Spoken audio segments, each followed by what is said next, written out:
Game of Thrones is shooting multiple endings to throw off hackers. Season 3 of Fear the Walking Dead comes back and answers a lot of questions. And the new iPhone is having Apple users digging deep into them pockets. Not to mention, Fenty Beauty has the beauty world shook. All that and more on this episode of A&B Combo TV. So it is a glorious start of the weekend. Not only Yes, it is is. Friday, it is our birthday weekend. Hallelujah. So that is Yes. also a reason to celebrate. Of course. But let's start with something that you've been just like gagging about since I got here. And that is Fenty Beauty. Fenty Beauty, Rihanna's Yes. beauty collection has been everything everybody's been talking about. Yes. Yeah. Since it released on the 8th, September 8th. So we're going a good week. Within days, by Monday, all of the brown girl shades have sold out. It has also not only sold out, like, do you want me to go through bullet points? Because I have bullet points, okay?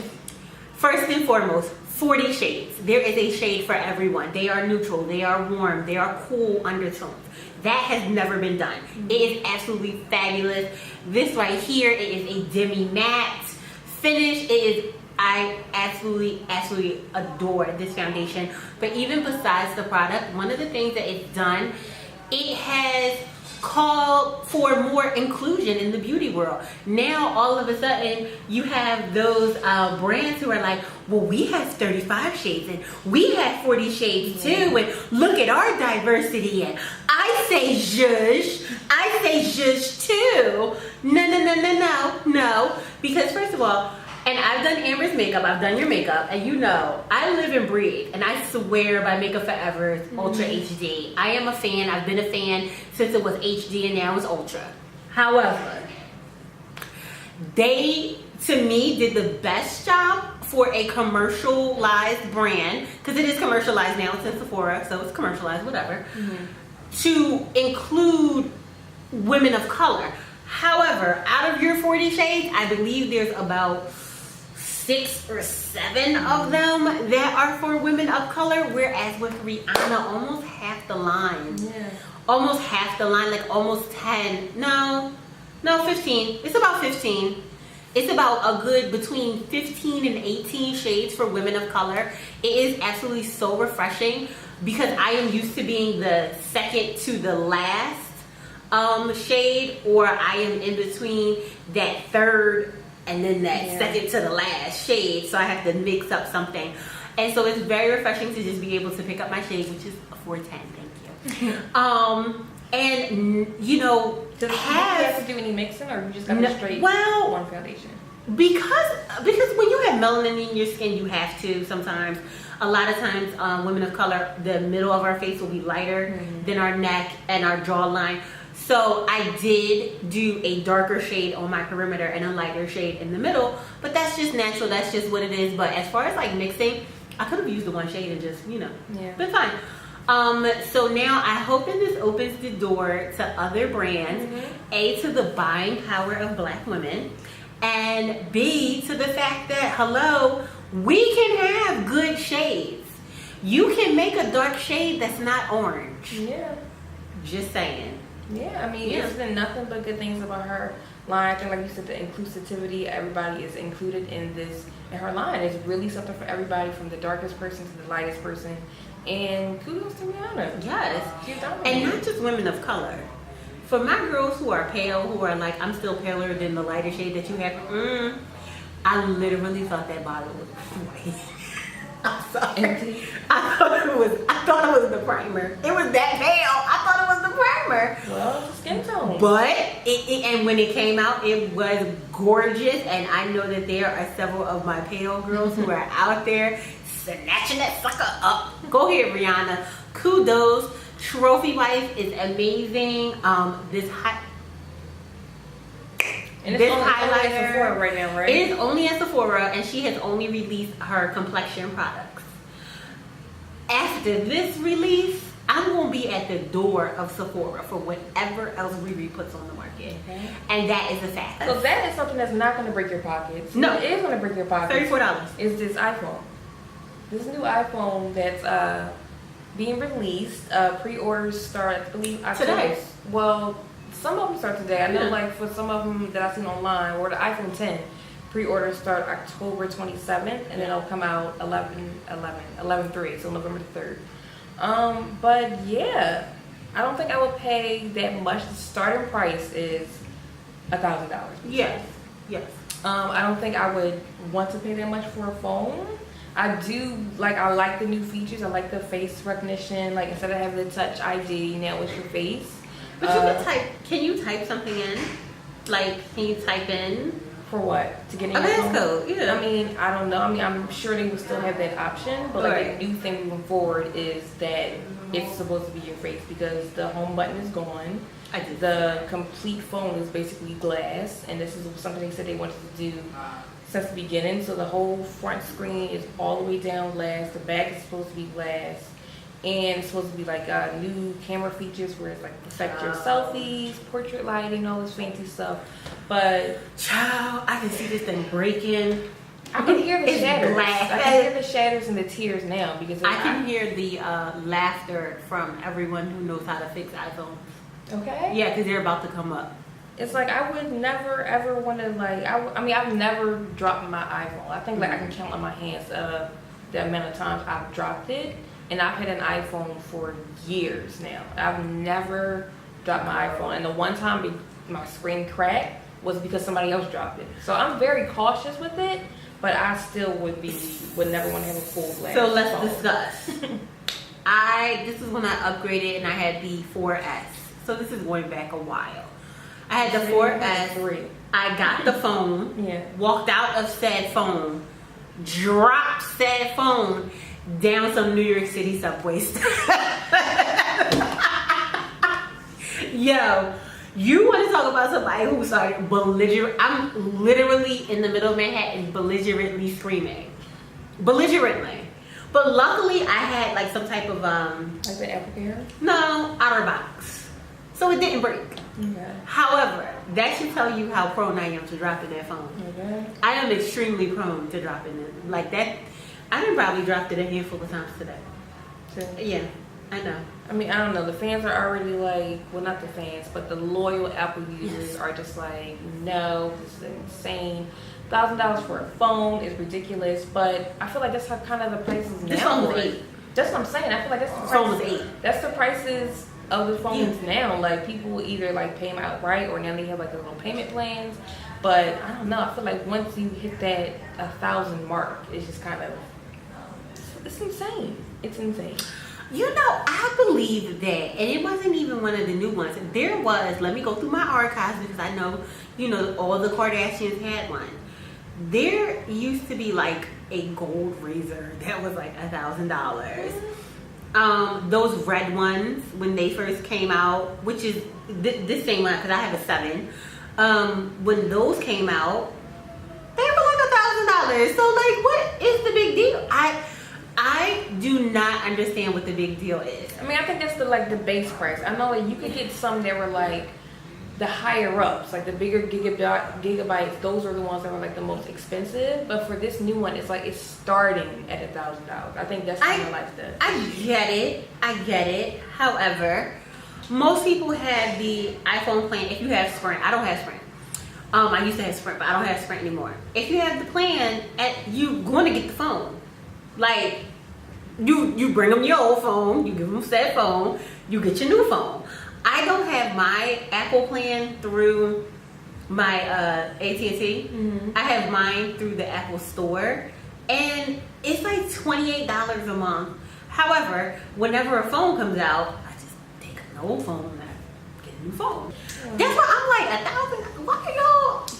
I'll be keeping this They phone spend that I that have much now on some hair. until it's priorities. I know they spend that much on hair, and no shade, huh? Who spend that much on hair? A lot of people that, not you, but I'm just saying, a lot of people who are talking about this phone. That's why I'm baffled. I'm just like, So on to TV. yes, It's a bunch of stuff that you have coming out that's on your watch list. of course, always, always. It's always something on my watch list. I, however, have not gotten a chance to rewatch the last 5 episodes of Narcos, which I believe I fell asleep and then Netflix was just on. It just kept rolling. It just kept going. Any other time y'all would have asked me if I'm I still said, watching. But it just kept, for some Next reason, it one, kept going. 2 seconds. So I had to go rewatch the last 5 of Narcos before I can, start this season of the new season of Narcos, which I am really looking forward to, by the way. Fear the Walking Dead is back. There were some unanswered questions from the mid-season finale, and now they're back and they're answering all those questions. They're tying up some loose ends. But in true Walking Dead fashion, we all know something's about to go down. It's about to go down. So this season ends October 15th because the 22nd is when The Walking Dead returns. Okay. I will be having a full Walking Dead party. You guys can follow me on InstaSnap for all the behind the scenes. I can't believe it's taken me 3 seasons to actually warm up to this, and now it's one of my favorite. Not as much as the original, but it's getting there. Yeah, it's getting there. So last episode, I had spoke about a documentary because Netflix is killing it with the documentaries. I am so here for it. Strong Island, the story of a young man from Long Island who was murdered by a white man who to this day has never been brought up on charges, and his family is not letting that go. His family will not let him, die in vain, and I applaud them. Because the cops in Long Island, they never did their due diligence. They actually started investigating him as the cause of his own murder. Like, I don't understand that. How does a victim miraculously become... Unfortunately, that happens all the time. So sad. But that hit Netflix on September 15th. So be sure to check that out because it is definitely... It's on my list. That, the 13th... what's the one about food? The one that everybody's talking about food, but that is true. I haven't seen it. I probably won't care. You won't. Probably still eat what I want. You're gonna be exactly like me. But however, it is still a lot of things, a lot of eye-opening things that happen. So I like it. So a big thing for both of us is Game of Thrones. I'm still reeling from it. I got my sisters to start watching it, so it's kind of like reliving it. Now that I have new people watching it, I'm rewatching it. So am I. And it's like, now that I've seen everything, going back in hindsight, it's like, oh my God, like everything's starting to make sense. So it's just one of the best shows on television. But for the final season, the programming president has came out and said that they are shooting multiple or alternate endings just to throw off hackers. It was that big hack that they leaked the episodes, even like Power, they leaked all of like their last 3 episodes. So 50 Cent. So they are trying to avoid any spoilers from this epic final season that has not been started in production yet. It starts in next month, in October. Yeah. But I like the idea of alternate endings, and I want to see all of them. I want to see all of them. Yeah. I'm hoping as soon as it comes to Blu-ray that I can just get all the endings. I would love to see everything. I want to laugh. I want to rejoice. I want to cry. I want to be angry. I want all the emotions. Give everything to me. Yeah. Hopefully it's Game of Thrones. I feel like you kind of know what to expect with this show. It's really no true happy endings, even though I feel like season 7 just kind of gave me everything that I wanted. I feel like I'm very satisfied with season 7. Even with the depths, even with the twists and turns, I feel like it was such a satisfying season. So I would hope that final season and those final moments, it would still give me that. But I'm just trying to prepare myself for the worst. But go into it with a positive mindset. So for me, 2 things. Rewatching it has given me back the anxiety that went away, because I don't know how I missed that the White Walkers were front and center from the very beginning of the show, and I'm just like, oh Jesus, because that is when they start off just right there. Yeah. Her brother. His brother. Daenerys' brother. Oh. Child. And I think I texted you. I had no clue Well, not that I had no clue. I forgot that Jamie dropped Brand, and that's why Brand is. That's not at all. Yeah. Brand. I mean, he dropped Brand. He threw him basically. Pushed him there. Yeah. You know, I mean, it's and again, it kind of goes back to the change in Jamie Lannister. But yeah, you can see the arch of these characters. You can see just like the craziness they went through, and even like Theon, like just for him in particular, like to rewatching how Ramsay got him and the stuff that he went. He was such an asshole. Yes. And it's like, you know, this is your karma with dealing with stuff with Ramsay. But it's like, oh my God, like just seeing how broken this man got. It's just like seeing all this stuff. It just, I love it. It just makes me love this show more. I know. Game of Thrones, just give us all those endings. We want them all. It's like Clue. Give us all the endings and let us choose which one we like. If I had my wish would be a Blu-ray set, okay, with the final season, because you know they're going to have the 2 hours of each, so that's quite a bit of time. Then give me, in the set, right, give me my own Blu-ray with just endings. Just endings. Like, I want Jon and Dany to be the king and the queen of Westeros. Then I want, you know, her to have to go back and kill Viserion, but then I want an ending where Viserion kills Dany instead, and the White Walkers. I want Cersei to die in all of them. Okay, let's just say that. No happy endings, bro. Exactly. And then maybe plot twist, everybody else dies except for Tyrion, and Tyrion becomes king. I mean, listen, we gonna do all this. Just make everything happen. Just here you go. Make everything happen. I would like to see maybe Sansa. You know, maybe a little something for Sansa. Yeah, maybe they introduce something. However, I had heard that there may be some serious flashbacks about Lyanna Stark. I mean, I don't know why. Maybe they're trying to introduce, because they're going to be doing a spin-off series from Game of Thrones once the show ends. So maybe this final season will be introducing or trying to spark the interest for a spin-off show. So maybe that's what that is. What spin-offs have really done well? I was honestly thinking about that like the other day, because I was thinking like seeing like I feel like way back, like the Cosby Show was in a different world, like that. I feel like that did well. Remember, Homicide: Life on the Streets did well for a couple of seasons, and then even like initially, like Girlfriends in the Game, like that was good. Wait, that was a spinoff? Like how? Because it was one episode where Joan was at like a game and Melanie was her cousin. Like she was at like a football game and it was like, oh, this is my cousin Melanie, and then that was like the spinoff. Yeah. One episode? Yeah, that was like introducing that character, and then that spun off to the game. Okay. Girl, look it up.